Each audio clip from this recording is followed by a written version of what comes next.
Ботев между перото и огъня на свободата. Какво може да промени историята? Една дума. Един куршум. Една идея. Или един човек готов да пожертва живота си за нея. Понякога съдбата на един народ не се решава единствено на бойното поле. Тя започва много по-рано. Съзнанието на хората, които отказват да приемат несправедливостта като нещо естествено. Така започва историята на Христо Ботев. Човек, който превръща мисълта в убеждение. Убеждението в слово, а словото в дело. България през 19 век живее под османска власт.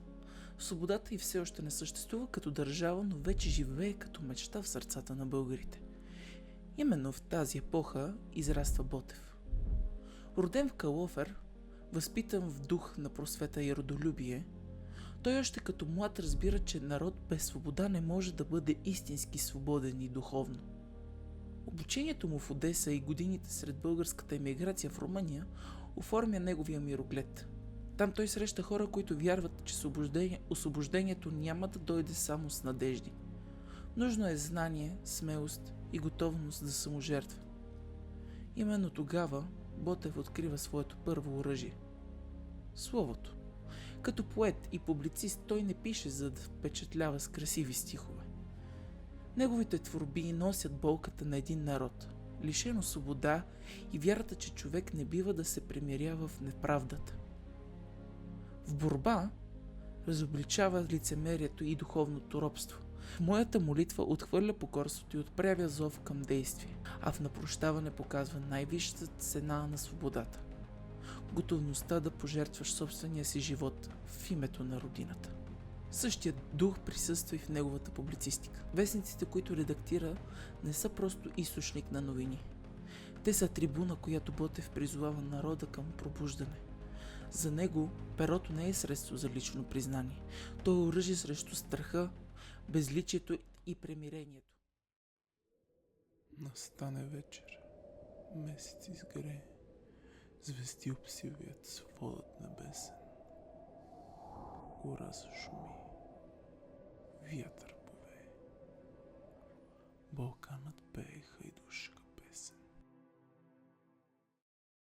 Но идва момент, когато и най-силните думи вече не са достатъчни. През пролета на 1876 година избухва Априлското въстание. Въпреки че се намира далеч от България, Ботев не остава безучастен. Ако през годините е говорил за свободата, сега е длъжен да покаже, че вярва в собствените си думи. Така словото отстъпва място на действието. Заедно със своята чета той се качва на кораба Радецки и поема към българския бряг. Това е повече от историческо събитие. Това е миг, в който поетът доказва, че между неговите убеждения и неговите постъпки няма разлика. Перото не е изоставено. То продължава своя път чрез делата. Походът към Врачанския Балкан е тежък. Четниците знаят, че силите са им неравни и че надеждите за победа намаляват с всеки изминал ден. Защото понякога най-голямата победа не е да оцелеш, а да останеш верен на идеала си. На 20 май 1876 г. Христо Ботев загива. Той не доживява свободна България, но остава след себе си нещо по-голямо от един човешки живот. Остава пример. Историята познава талантливи поети, познава и смели революционери. Това, което прави Ботев изключителен е единството между словото и делото. Той не пише едно, а живее друго, не призовава другите към саможертва, докато сам остава в безопасност. В неговия живот думите се превръщат в действие, а действието в безсмъртие. Може би именно затова повече от век и половина по-късно неговото име продължава да вълнува българите. Какво струват убежденията ни? Имаме ли смелостта да защитаваме истината? Готови ли сме да носим отговорност за думите си? Всеки човек намира своя собствен отговор. Ботев намира своя през 1876 година. И го запечатва не с мастило, а със собствения си живот. Затова днес, когато произнасяме неговото име, не виждаме само поета или революционера.